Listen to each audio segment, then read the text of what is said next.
लोकसभेत वक्फ विधेयक मंजूर झालेलं आहे। आढावा घेऊया टॉप 9 बातम्यांमधून। वक्फ दुरुस्ती विधेयक मध्यरात्री लोकसभेत मंजूर। वक्फ विधेयकावर लोकसभेत 14 तास झाली चर्चा। विधेयकाच्या समर्थनात 288 तर विरोधात 232 मतं। किरेन रिजिजूंकडून राज्यसभेत वक्फ सुधारणा विधेयक सादर। राज्यसभेत आजच विधेयकावर मतदान होणार। काल लोकसभेत वक्फ सुधारणा विधेयकाला मंजुरी। मोदी सरकारची वैभवी वचनपूर्ती। वक्फ विधेयक पारित झाल्यानंतर बावनकुळेंचं ट्विट। अमित शहांचं कालचं भाषण जिन्नांनाही लाजवणार। वक्फ बिल मुस्लिमांच्या हिताचं म्हणजे तुम्ही हिंदुत्व सोडलं का? उद्धव ठाकरेंचा सवाल। काय परिस्थिती आली मग तुम्ही उठून सांगताय की हे बिल आहे ते मुसलमानांच्या हिताचं आहे। मग नेमकं हे बिल मुसलमानांच्या हिताचं आहे तर मग माझा प्रश्न परत तोच आहे, तर हिंदुत्व आम्ही सोडले का तुम्ही सोडलेलं आहे? वक्फच्या जमिनीवर सत्ताधाऱ्यांचा डोळा। शहांचं कालचं भाषण जिन्नांनाही लाजवणारं होतं। शहांचं कालचं भाषण मुस्लिमांच्या बाजूने होतं की विरोधात? उद्धव ठाकरे यांचा सवाल।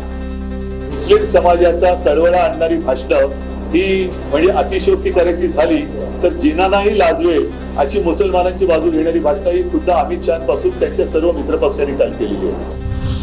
बाळासाहेबांचे विचार ठाकरेंनी सोडले। विशिष्ट लोकांना डोळ्यासमोर ठेवून ठाकरेंनी मत दिलं।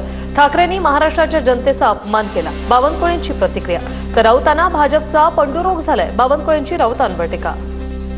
मी कालही सांगितलं की एखाद्या व्यक्तीला जसा पंडुरोग होतो त्यानंतर तो काही बडबड करतो, तसा पंडुरोग झालाय। कोल्हापूरच्या वडणगे गावातील महादेव मंदिराला शेजारील जमीन पुन्हा चर्चेत। तर परिसरातील जागेवर वक्फ बोर्डाचा दावा। शहांकडूनही काल लोकसभेत वडणगेतील मंदिराचा उल्लेख। हिंदूंचे डोळे उघडले, सगळ्यांनी जागृत होणं गरजेचं। पहिलं पाऊल मुस्लिमांच्या ट्रस्टवर आहे। जैन ख्रिश्चन बौद्धांबाबतच्याही बाबतीत हेच घडू शकतं। उद्धव ठाकरेंचं वक्तव्य।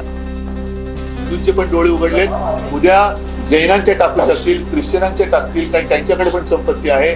शीख लोकांच्या टाकतील, अगदी बौद्धांचे येईल, हिंदूंचे तर आहेच आहे। तर हे आताच सगळ्यांनी जागा होण्याची गरज आहे। वक्फ सुधारणा विधेयकाच्या मंजुरीनंतर देशातल्या अनेक राज्यांमध्ये हाय अलर्ट जारी।